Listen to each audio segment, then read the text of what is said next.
Au commencement était la parole, et la parole était avec Dieu, et la parole était Dieu.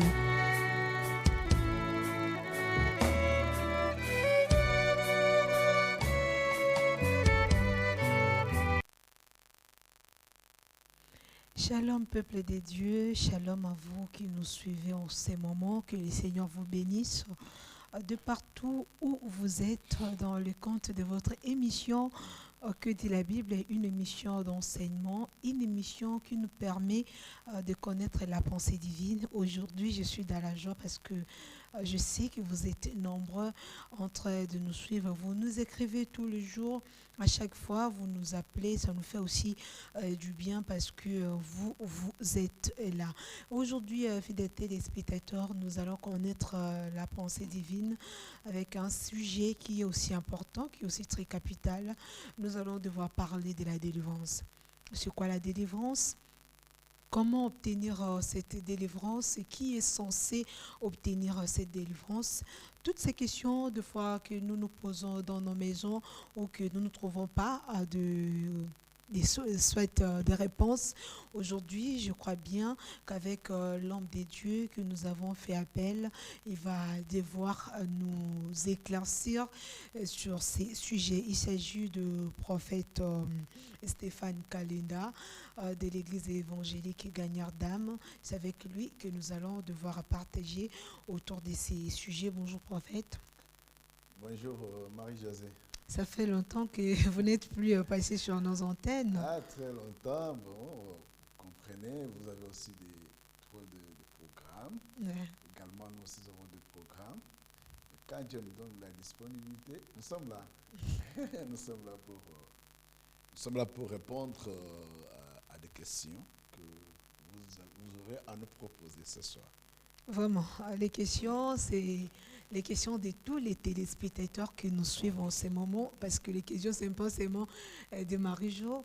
Il y a pas mal de gens qui nous suivent qui ont peut-être des difficultés à comprendre certaines choses, mais je crois bien qu'au travers de cette émission, ils vont devoir aussi comprendre ce dont il s'agit. Je l'ai annoncé, nous allons parler autour de la délivrance et nous aimerions d'abord connaître d'abord sur quoi d'abord la délivrance avant d'entrer dans du sujet.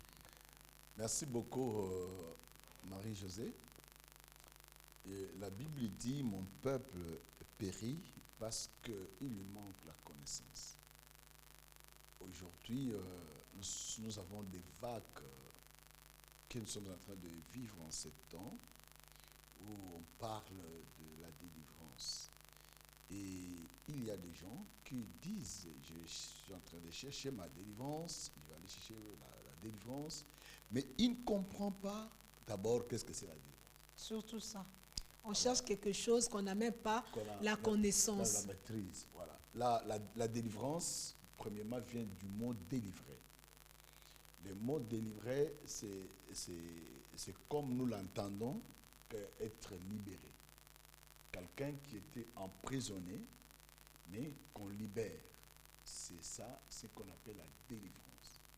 Quand quelqu'un est dans une prison quelconque, quelqu'un est possédé. Donc, cette personne, quand on le libère, c'est là qu'on entend parler maintenant de la délivrance.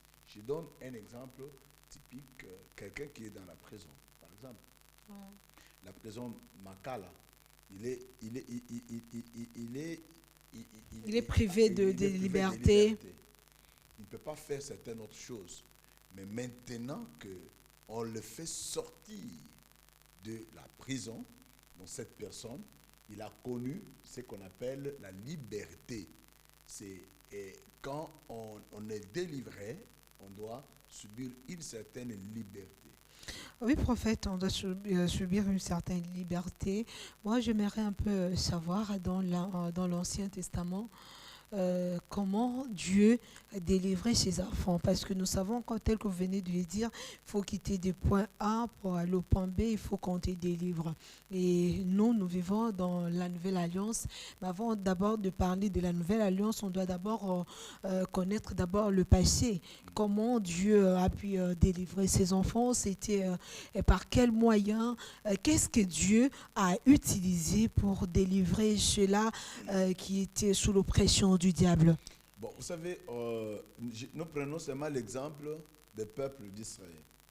Là, nous sommes, pour ceux qui nous suivent là, nous n'avons pas vraiment le temps de lire.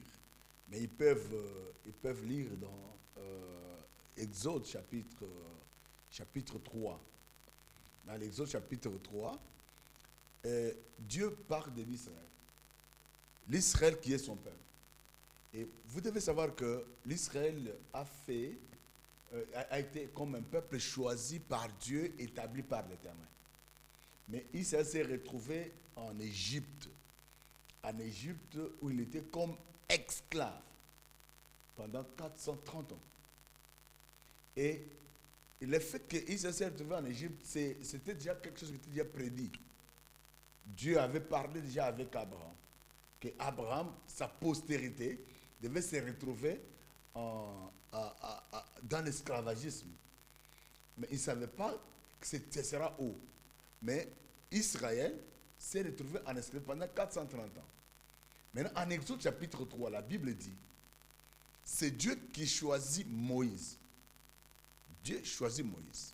Il dit à Moïse, va vers Pharaon. Dites-lui qu'il libère mon peuple, afin qu'il aille me servir. Il dit à Moïse, j'ai vu la souffrance de mon peuple. J'ai entendu les cris qu'elles lui font pousser ses oppresseurs. Il dit, je suis descendu pour les délivrer. Alors, il faut savoir que qui opère la délivrance? Celui qui opère la délivrance, c'est Dieu. Ce ne sont plus les hommes. Même moi, je ne peux pas opérer la délivrance. Celui qui délivre, c'est Dieu qui délivre. Est-ce qu'ils ont eu à demander cette délivrance ou bien c'était par Dieu, par de lui-même qui les a délivrés? Non, Marie-Josée, c'était le temps de Dieu. Israël est resté longtemps un peuple de Dieu.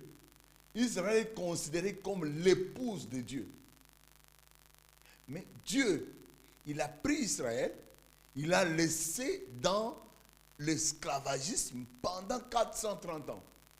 Comme esclave. Tu sais, un esclave, il fait des travaux lourds. Un esclave n'a pas la liberté.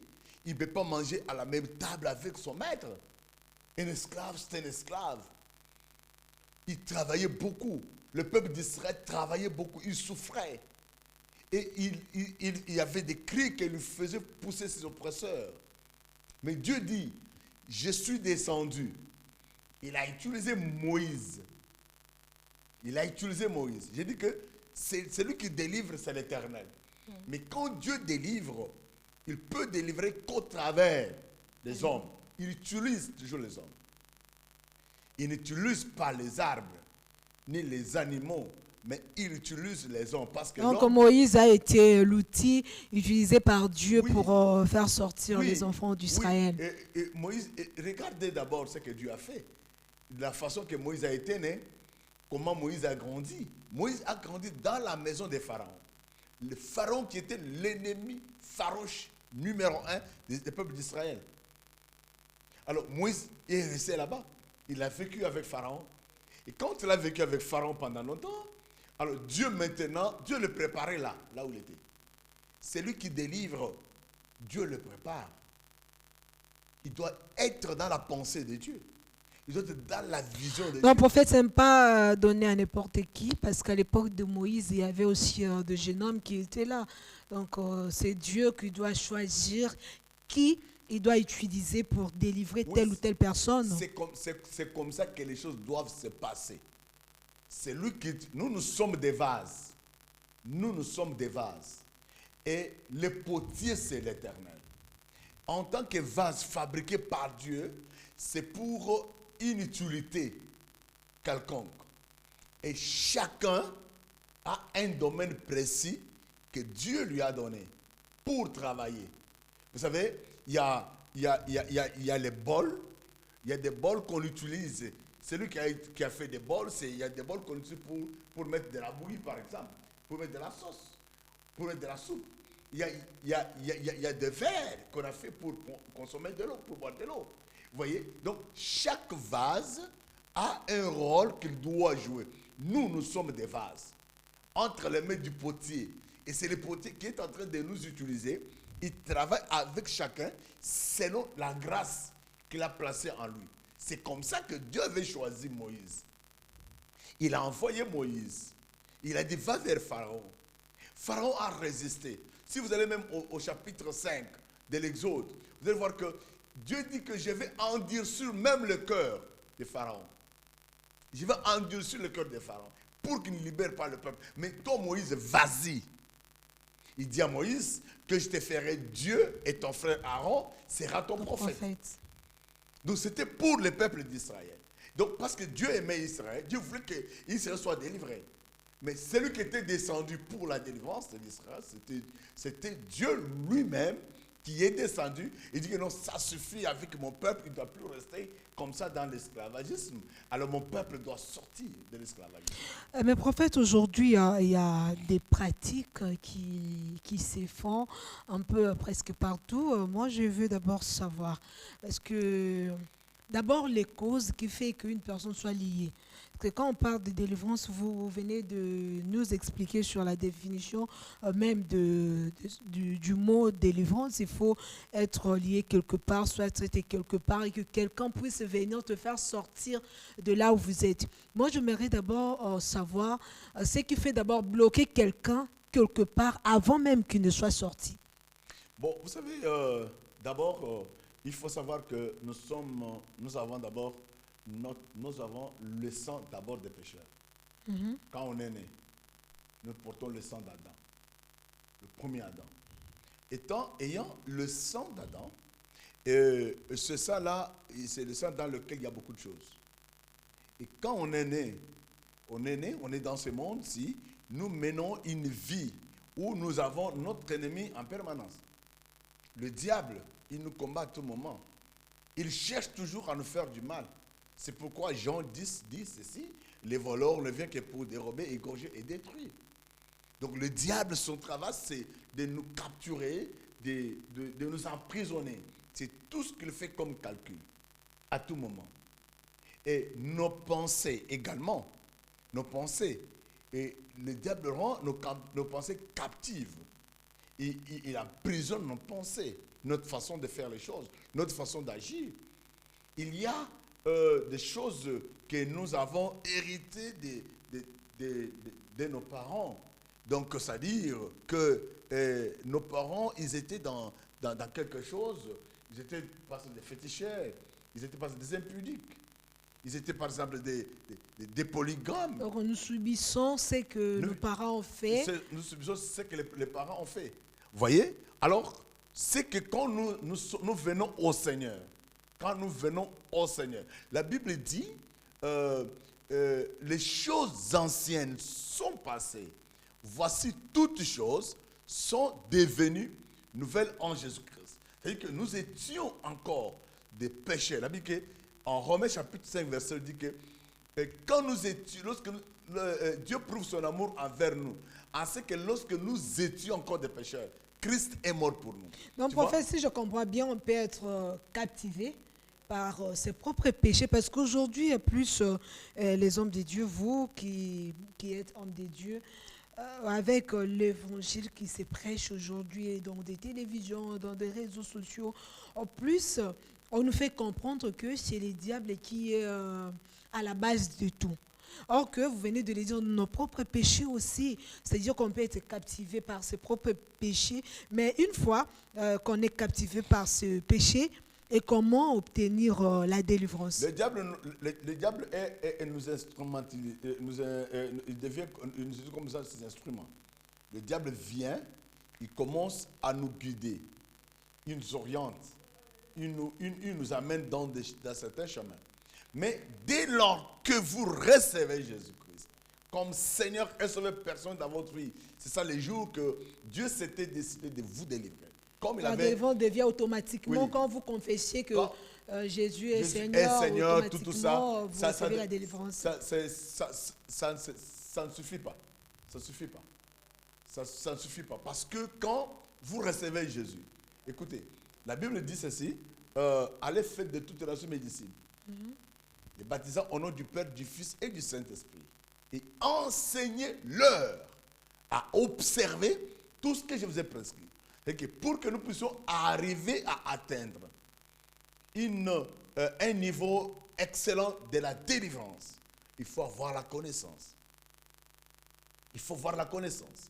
Ce qui dérange aujourd'hui beaucoup de gens, c'est parce qu'ils n'ont pas la connaissance. Écoutez, je vais te dire, j'ai vu les choses que les gens font, les soi-disant prophètes, je n'ai pas honte de les dire, c'est à la télévision. Il y a des gens qui prennent des femmes, on te prend comme toi là, une femme, on t'amène quelque part, soit en brousse la nuit, ou soit dans un ruisseau la nuit, et on va te faire des histoires par des hommes disant que c'est la délivrance. Non. Aujourd'hui, surtout du côté vous prophétique, dans les domaines prophétiques, ça devient... Je suis un prophète, mais je oui, vous parle. c'est vous qui utilisez plus non, son nom, Dieu m'a... Non, il ne faut pas dire que c'est vous. Non, c'est dire de ceux-là qui se disent qu'ils sont prophètes. Il y a des mercenaires. Il y a des mercenaires qui sont venus dans notre métier, des prophètes. Il y a des mercenaires. Il ne faut pas dire que vous. Non, ce sont des mercenaires. Des gens sans éthique. Sans éthique, vous allez voir la façon qu'ils sont en train d'exploiter les gens à l'église. Aujourd'hui, prophète, même bon, des fois, on regarde, on suit certaines choses à la télévision. Bon, des fois, on se dit, ça blesse. Ça blesse dans le sens où vous voyez, oh non, il y a toute une semaine dénommée délivrance. Mais quand on vient là des pratiques, parlons d'abord des pratiques de la délivrance. Des hommes qui touchent des femmes, pourquoi? Parce que c'est la délivrance. Des femmes qui touchent des hommes parce qu'il s'agit de la délivrance. D'autres qui acceptent, d'autres se disent que pour être délivré, il faut tomber par terre, il faut commencer à parler. Est-ce que toutes ces pratiques sont bibliques? Écoutez, il y a des choses qui se passent. Il ne faut pas être... si vous êtes aveugle, vous allez... parce qu'un aveugle ne peut pas être conduit par un autre aveugle. Sinon, vous allez tomber dans un puits. Il y a certaines pratiques, quand vous le voyez, vous dites c'est le diable. Mais parce que les gens veulent voir. Les gens veulent voir. Même les gens qui venaient autour de Jésus. Mais beaucoup ne venaient pas seulement pour l'écouter. Il y a ceux qui venaient pour voir. Il y a ceux qui venaient pour manger. Il y a ceux qui venaient parce qu'ils voyaient Jésus opérer des miracles. C'est pour dire quoi? Donc, il y a des pratiques qui sont bibliques. Il y a des pratiques qui ne sont pas bibliques. C'est comme par exemple, quand quelqu'un, il va dire, j'ai vu quelqu'un qui disait à la femme, voilà, Élisée, c'est Élisée qui avait ressuscité l'enfant de la Sunamite, qu'il avait couché sur elle, bouche par bouche, tolo na tolo, tout ça. Et après, il veut convaincre la femme d'autrui pour coucher sur elle. Permettez-moi le terme. Vous voyez, c'est une abomination. C'est une abomination. Il y a des femmes qui acceptent ces choses-là parce qu'ils sont dans l'ignorance. Regardez les gens qui vont à l'église aujourd'hui. Combien vont avec la Bible? Combien lisent même la Bible? Même quand on enseigne là, est-ce que leur esprit est dans les enseignements qu'on donne? Et c'est parce que tout le monde veut être délivré. Mais écoutez Marie-Josée. La délivrance, je m'adresse aux téléspectateurs. La délivrance, c'est la connaissance de la parole de Dieu. Moïse, il avait écouté Dieu. Et Moïse pratiquait ce que Dieu lui disait. Quand Dieu, il dit à Moïse que je serai avec toi. n'ayez pas peur. C'est moi l'Éternel qui t'envoie. Il dit, mais qu'est-ce que peut me prouver? Dieu lui dit, qu'as-tu à la main? Il dit, j'ai une verge. Moïse prend la verge, il jette par. Il dit, jette ta verge par terre. Il jette la verge par terre. La verge devient un serpent. Et Dieu lui dit, reprends le serpent par la queue. Moïse reprend le serpent par la queue, ça redevient la verge. Vous comprenez? Et Dieu dit à Moïse, va avec la force que tu as. Et Moïse a commencé à pratiquer.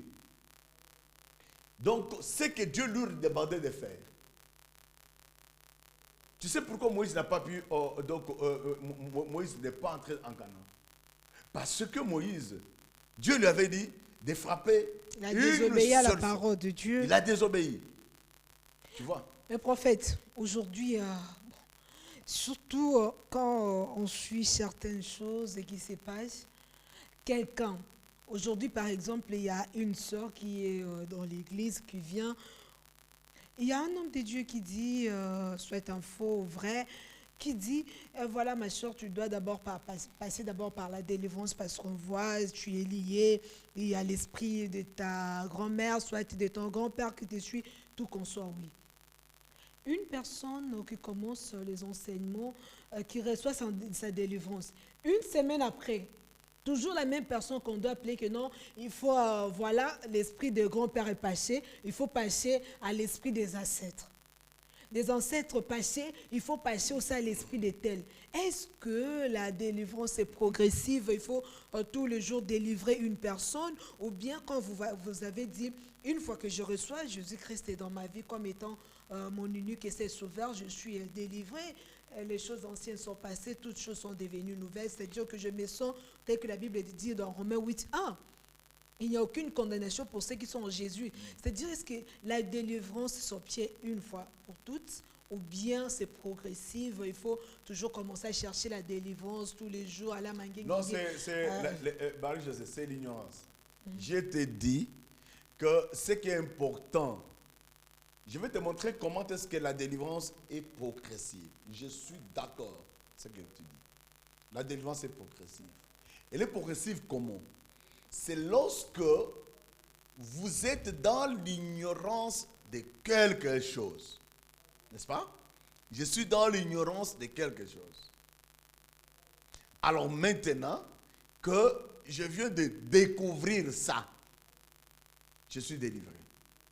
Vous comprenez? C'est-à-dire que c'est qu'au travers des enseignements, j'apprends aujourd'hui que voler, c'est mauvais. N'est-ce pas? Il faut qu'on puisse m'imposer la main. Il suffit juste de confesser ce péché. Mais c'est ça. Je confesse. Et si je comprends que voler, c'est mauvais, j'ai la conscience que voler, c'est mauvais. J'arrête de voler. C'est fini. C'est-à-dire que certaines choses demandent tout simplement la connaissance des Écritures. J'apprends que escroquer, c'est mauvais. Ou commettre l'impudicité, c'est mauvais. Ou avoir beaucoup de femmes, c'est mauvais. Mais je dois directement renoncer à ça. Et quand tu renonces, c'est fini. Ça ne demande pas seulement qu'on puisse t'imposer la main. Mais il y a des cas où on peut imposer la main à quelqu'un. Les tomber, ce n'est pas mauvais.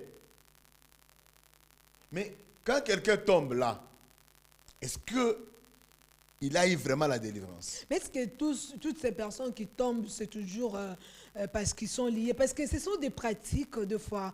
Nous, les chrétiens, n'arrivons toujours pas à comprendre certaines choses. Quand une personne tombe dans l'église, c'est tout le monde qui braque les yeux. À quoi est qui, hein? C'est comme si il est lié. Non, le problème c'est quoi? Le problème c'est quoi? Quelqu'un peut tomber, pas seulement, il a les esprits méchants. La puissance de Dieu peut saisir quelqu'un, il ne sait pas se contenir. Il tombe. Tu vois? Alors, le problème, c'est que moi, je condamne beaucoup plus les pratiques qui vont à l'encontre de la parole de Dieu.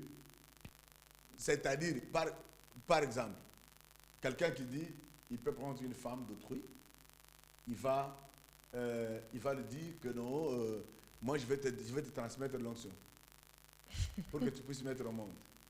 Et il va rester avec cette femme-là, il va s'accoupler avec cette femme. Non mais ça c'est diabolique. Mais prophète, pour en finir, j'ai une question, une préoccupation.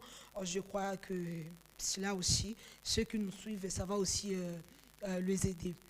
Aujourd'hui, il y a des pratiques de causer avec des esprits. Il y a certaines personnes qui pensent, je pèse mes mots, qui pensent que causer avec les esprits, c'est-à-dire quelqu'un qui vient à l'église lors de la prière, une personne qui tombe. Vous allez tendre le micro. Toi, c'est qui? Moi, c'est tel. Je suis de tel. Donc, il faut que vous priez jusqu'à ce que cet esprit-là commence à parler pour dire que voilà, je pars, je suis parti pour que l'église puisse voir que réellement cette personne... Et beaucoup de esprits ne partent pas. Mais c'est ça le problème. Est-ce que c'est ça la vraie délivrance? Je vais éclairer aux téléspectateurs. Oui. Quand on fait la délivrance, il y a même Jésus a fait parler les démons. Mais il faut faire attention. Celui qui fait parler les démons là, a-t-il un esprit de discernement? Parce que il faut savoir, le diable c'est un menteur et il est le père du mensonge, n'est-ce pas? En tant que menteur, il ne peut pas dire la vérité. Ça, Marie-Josée, retenez bien. Le diable ne peut pas dire la vérité. Il dit les mensonges. C'est pour cela que vous voyez, il y a même dans d'autres foyers, ils se divisent. Les familles qui se divisent. Parce qu'on a dit, tel démon a parlé, il a cité telle personne, oh non, moi, c'est il ta a appelé tante, grand-père, moi, c'est... tout ça, et ainsi de ça. suite. Vous voyez? Et maintenant, est-ce que c'est lui qui fait la délivrance là?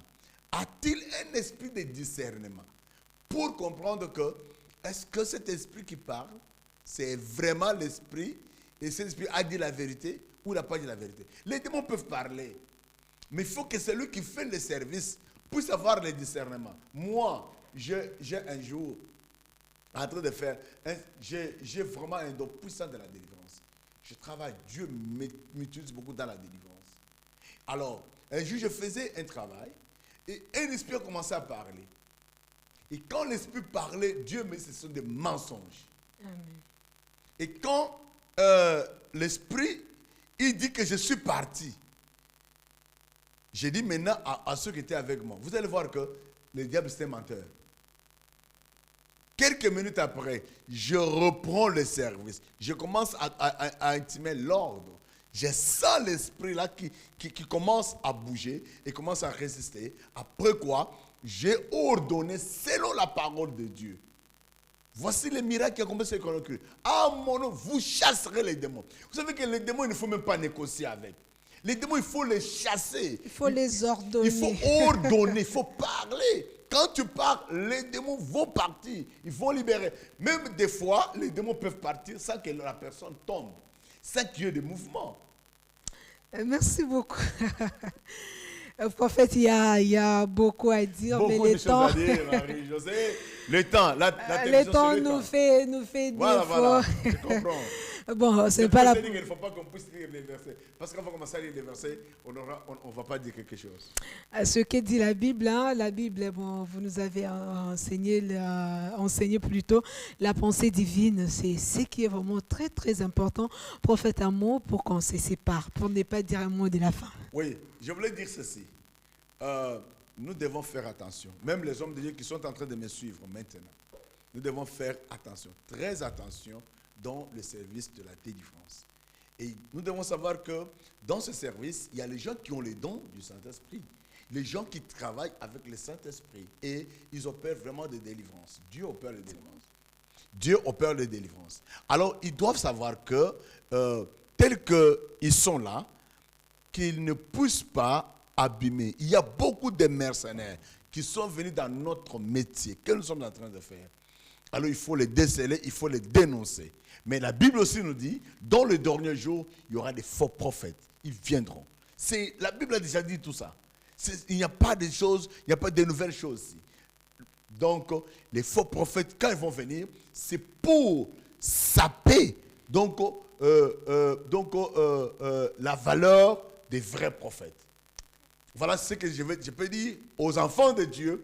Cherchez beaucoup plus la connaissance de la parole de Dieu. C'est la connaissance de la parole de Dieu qui va vous conduire à la véritable délivrance. Amen. Merci. Et voilà, merci beaucoup à l'homme de Dieu qui nous a bénis. J'ai aimé et je crois bien que vous qui nous avez aussi suivis, vous avez compris quelque chose. Aujourd'hui, nous avons parlé de la délivrance. Je rappelle que le prophète Stéphane Kalena, il est visionnaire de l'église évangélique Gagneur d'âme. Communauté évangélique des gagneurs d'âme. Ah, communauté évangélique Gagneur d'âme. C'est avec lui que nous avons abordé ce sujet. Il nous a bénis. La vraie délivrance, et c'est lorsque nous avons la connaissance des Écritures. Tel que je l'ai toujours dit, un avocat, pour défendre son client, il doit avoir des articles avec lui, tout comme nous qui sommes enfants de Dieu. Quand nous devons combattre contre notre adversaire qui est le diable, nous devons aussi avoir la connaissance des Écritures pour ne pas tomber surtout dans la tentation et puis dans de faux messagers, ceux-là qui se disent qu'ils sont envoyés de Dieu, or qu'ils ne les sont pas. Merci à vous qui nous avez suivis et merci surtout à la grande équipe technique qui nous accompagne derrière les caméras. Il y a Patrick Boala et Détan et à la régie, il y a Alpha Bianga. Merci à Nepseato Kwasa qui réalise cette émission. Et merci aussi à vous, peuple de Dieu. Je l'ai toujours dit, cette émission, c'est pour tous les hommes de Dieu. Vous êtes hommes de Dieu, vous êtes prophètes, pasteurs, apôtres. Vous désirez passer dans cette émission. Il y a un numéro qui est affiché. Vous allez nous appeler et nous aussi, nous allons vous recevoir parce que c'est une émission où nous partageons la parole de Dieu. D'ici là, portez-vous bien et que le Seigneur vous bénisse partout où vous nous avez suivis. Au revoir.